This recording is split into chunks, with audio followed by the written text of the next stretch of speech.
What is up, family? Welcome to Mini Bytes session 25, and today's theme is AMENDS. My name is Erin, and I'm an executive coach, and if you would like to find out more about the work that I do and the programs that I offer, please email me at ejmcclos@yahoo.com. For those of you in the Philadelphia area this Saturday afternoon, please join us for the Redefining Success workshop at Villanova University, Saturday afternoon, 1 to 4, reset, recharge. Get more information at, go to Eventbrite and look for the Redefining Success workshop. And finally, if you haven't done so already, please subscribe to my YouTube channel. You can find me by searching for Erin McCluskey, and my profile picture will be on the channel. Please do join the YouTube channel. I'm going to start offering these videos only on YouTube, and so I want to make sure that those of you who are enjoying these videos are able to continue to access them.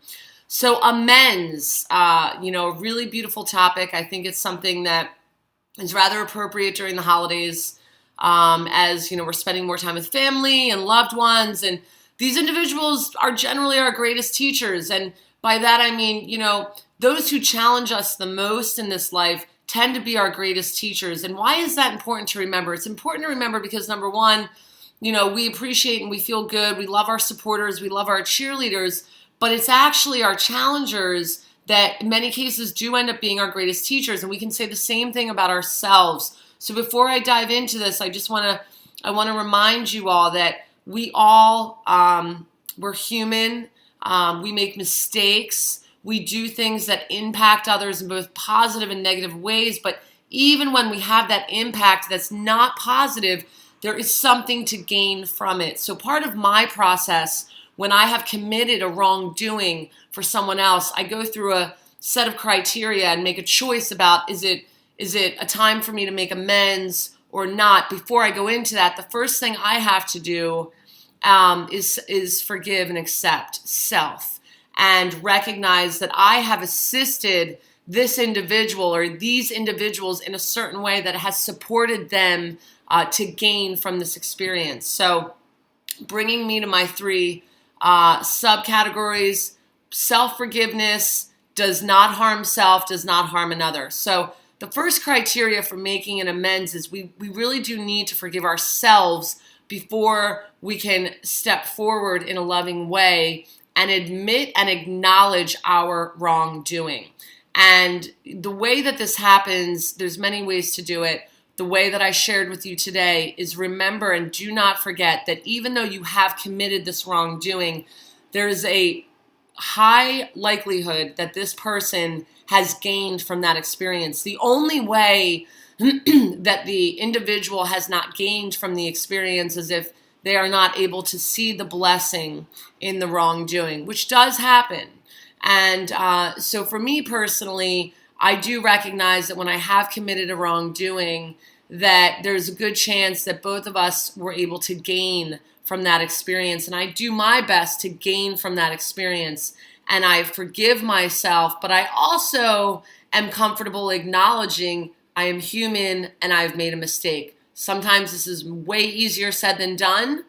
I've committed wrongdoings that have taken me years to acknowledge. I've committed wrongdoings that I didn't see were wrong at the time, and then far later on in my journey have come to recognize that they were wrongdoings. And there are acts that I've committed that I've yet to see the wrong in, and perhaps later on in life that will happen. This is part of the human experience.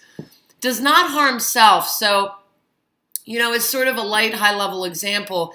If I decide that I would like to make an amends with someone, by reaching out to this individual, is it something that's going to cause greater harm to myself? There's a lot of ways to interpret this. I don't mean just physical harm by, the individual responding in a way that is physically physically harmful. Also, is it something that could cause emotional or verbal harm? By putting myself in this position of admitting wrongdoing, am I potentially calling in additional harm to self? So it's really important to evaluate that.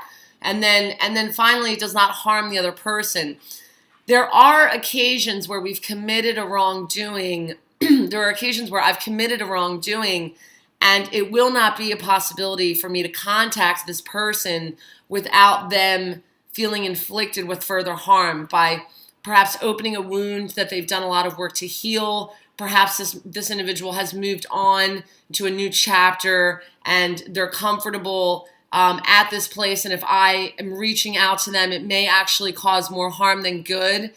These are really important things to consider, in particular, because sometimes we want to make amends with people because we feel we want to get something out of it ourselves, right? Maybe we want to reconnect or rekindle an old relationship, or maybe we can't forgive ourselves, and so we want the individual to forgive us so that we can forgive ourselves.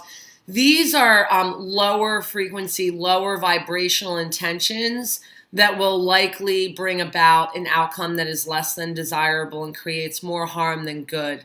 So this was a little bit of a longer mini bites today. Hopefully you found it helpful. I think this is a really important topic. Please feel free to reach out to me personally with any other questions or thoughts on this. And I love you all. Have the best day ever.